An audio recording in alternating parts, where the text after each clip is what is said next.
nagkakakilala ng marami sa Siquijor. Pero pagtungtong ko sa lugar na to, nakaibang alindog ang bumulagasa.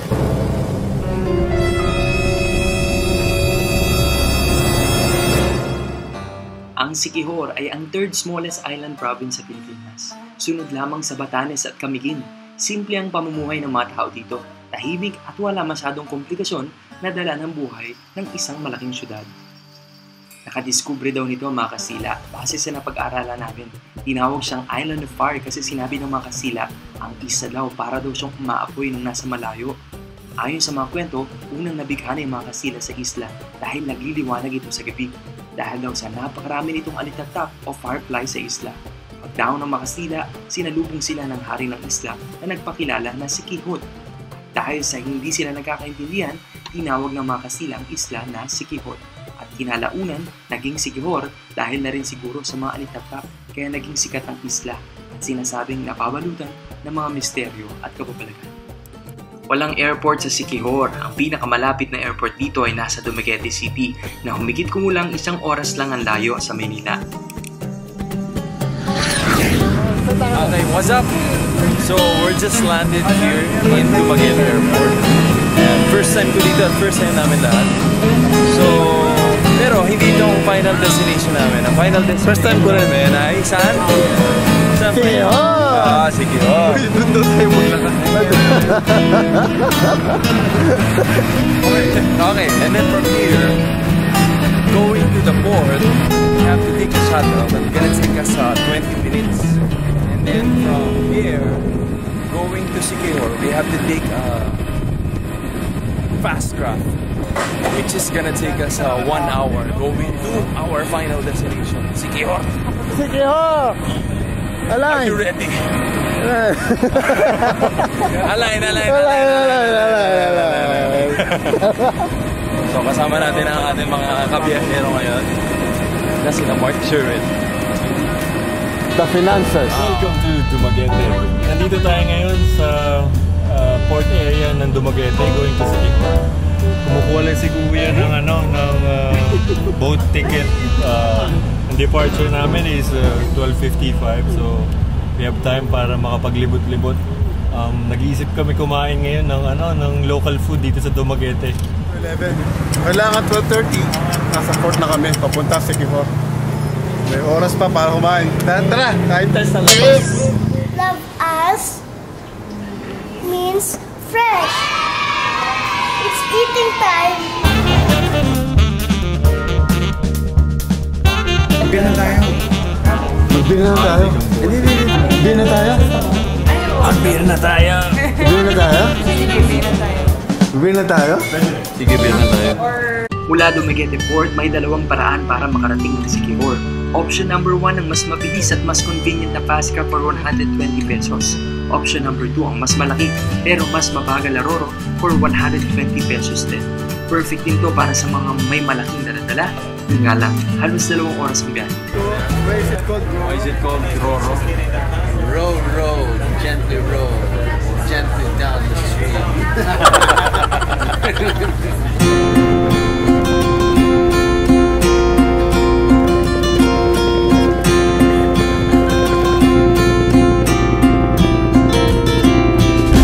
Grabe, sa lahat ng napuntahan ko, ngayon ako nakita ng ganito kalinis na po. Astig! Amatay na ako! Paghihintay, after 7 hours, nagbunga na din. So, ayan. Ito ang tinatawag nilang Filipino hospitality. Ayan, kailan nyo ba ilan na yan? 4 hours. Mga 4 hours ago. So, makikita mo kung hawakan mo. Malutong-lutong yan. Ang lutong. Ayun. Sumobra lutong. We just finished our dinner here. Thank you for inviting us over. Grabe, I really enjoy it. It's gusto ko lang tanong sa iyo, from outsiders, sa mga hindi pa nakapunta ng Siquijor, sa mga turista, ano yung pwede mong masabi sa Siquijor? Kung you guys are looking for something different, Very natural pa yung island, hindi pa masyadong commercialized. Very quiet.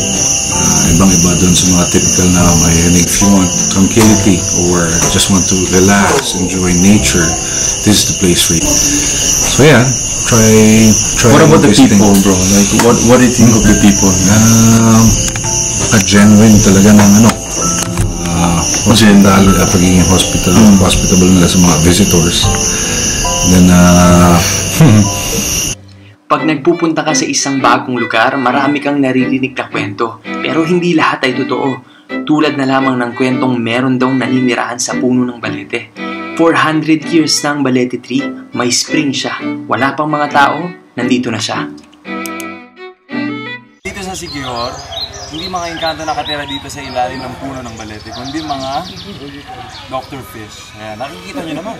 All you have to do is to put your feet on for you to find out. And sinasabi daw nila, nakakalinis daw ng payan kasi kinakain ng mga isda na yan, yung mga dead skin cell. So, ayan.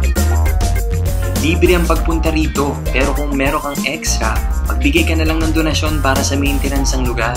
Ang mga tubig mula rito ang kinukuhang tubig ng mga nalalapit na barangay. Mahirap makita ng mga turista ang giant balete tree dahil nasa gitna ng highway. Kaya payo ko sa inyo magpasama sa isang tour guide para makarating dito. Convent na itinayo ng 1884 na di umano po ay ang pinakamalaking convent sa buong Pilipinas.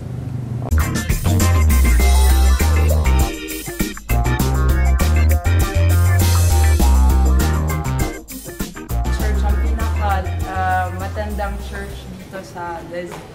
At ngayon po ay nandito ko sa kumbento.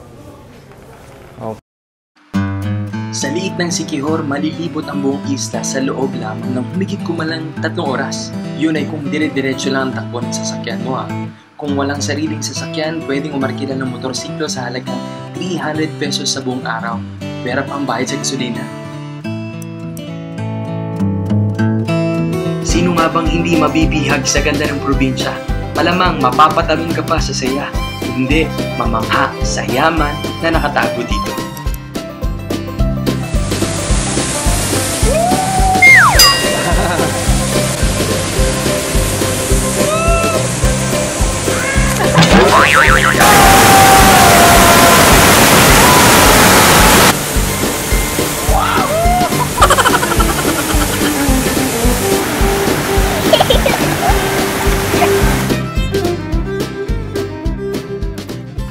Siyempre, bukod sa private resort and beaches, maraming public beaches ang bukas para sa lahat. Isa na riyan ang Salagdong Beach for just 20 pesos entrance fee per person at 100 pesos per cottage. Tiyak na may enjoy mo na ang linaw at lamig ng Siquijor.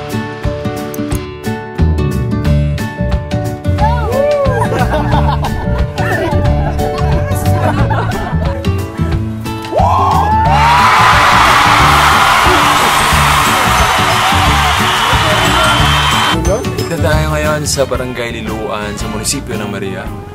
So ngayon pababa tayo sa Kagusuan. Isa sa mga hidden treasure here in Siquijor. So actually, tara, baba tayo. Ayan. Welcome to the paradise! Woo! Baka wala nakakarinig sa atin dito ngayon. Dahil tayo lang. Hindi naman walang tao. If you wanna have your private resort, you could only have it here. It's like your own island. It's like your own.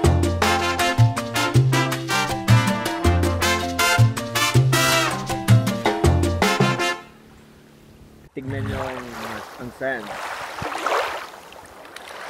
Pulbos, parang no? gatas. Fine sand. Here, only here in Siquijor. Yo, what's up?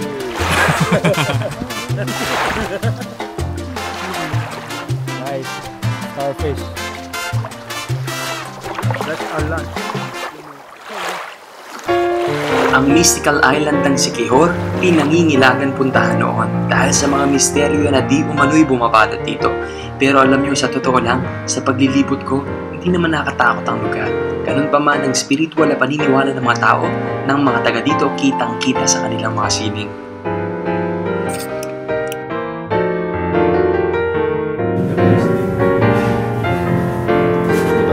sa yung purple? Ito? Ito. Ito tawag yan purple. Ito naman yung haplas. Ito yung lana. Lana. Uso. Ito naman, para saan po to? Sa aswang? Hindi. Pang kontra sa usog. Antay ko. Ito yung haplas. Ito, para saan po to? Sakit siya mo, sakit likod mo. Ganoon sa mga sakit-sakit sa katawan. Huwag mo inumin ha. Okay. Efficacy nito oil yan. Ano po to? Parang... Mga herbs. Wala kayong para sa aswang? Wala ka Naniniwala ba kayo sa aswang? Kulam lang meron dito, men. Wala din kulam. Wala na ba? Hindi kayo naniniwala. Hindi talaga. Sa lahat na makakilala mo, naniniwala sila. Hindi rin. Talaga? Wala talaga. Dahil di ba yung kulam, iba yung kulan, di ba? May lumalabas sa ano mo, sa bibig mo. Wala naman dito. Bakit kaya? Gusto kong manggayuma. Iba, tol, pwede na siya tol, no? Business o love, gamitan. Ipahid mo lang siya. Saan? Doon sa gusto mo? Kapahid lang? Gawin na daw. Ganun lang. Or pwede mo ikaya sampal. Talaga? Hey! Nagugulat na siya, na-in-love na siya sa'yo. Tapos na siyang sinam. Tapos may in-love siya sa'yo, pare. Oo, pangalagay ko na kay Sulen. Kay Sulen? Sulen. Oo. Garantisado. Isa sa mga madadaan ng pasyalan ay ang Kapilay Spring Park. Ang tubig sa man-made pool na to ay galing sa isang spring o tubig na bukan. And the best part is, libre ang mag-swimming dito. Isa na yan sa mga libreng kasiyahan dito sa Siquijor. Isama mo na dyan ang isang klase ng tinapay na simple pinagtimpla pero dinarayo pa raw ng mga turista at pinapadala pa sa ibang bansa.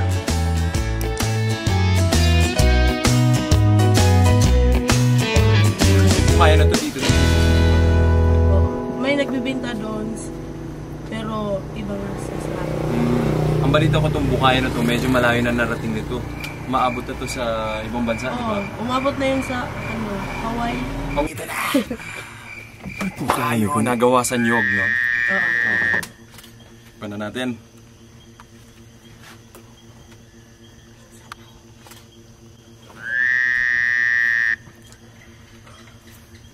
Hindi malulok ang Hindi, alam mo, hindi siya yung natural na pandikoko lang. Hindi. Natikman mo na ba? Hindi siya yung natural na pandikoko lang. May lasang kalamansi. Okay. Kaya pala. Parang may sibuyas na lang.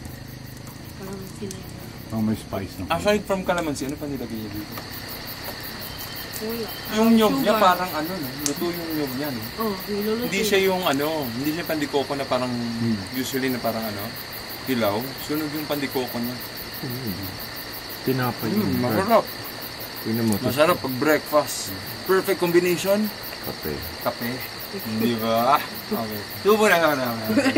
Kaibigan, papunta na tayo ngayon sa isang traditional hilo. Medyo madilim kaya Isa pa sa kilalang Siquijor ay magpapractice ng traditional healing.